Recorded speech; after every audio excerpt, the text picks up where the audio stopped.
হাত খাচ্ছি ভাই। বলি হাতটা ধুয়ে ফেলুন, আর বৌদি আর বুবাইয়ের হাতটা ধরে রাজপ্রাসাদের কাছে চলে আসুন। আমরাও রাজপ্রাসাদে আসছি।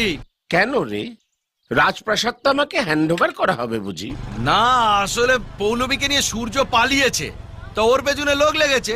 ওরা যাকে পাবে তাকে খাবে, ও আপনাকে পেলে আপনাকেও খাবে।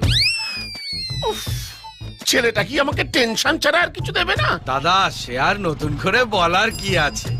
বলছি যে মদনের বউকে বলবেন ও যেন ঘরে তালা লাগিয়ে বাপের বাড়ি চলে যায়। ও বাবা, এর সঙ্গে ওরাও জড়িয়ে আছে? জানেন তো দাদা, সূর্য দরকার বলে প্রধানমন্ত্রীকেও জড়িয়ে ফেলবে। বলি আর বাড়িতে থাকবেন না, ওরা এলো বলে বেরিয়ে পড়ুন।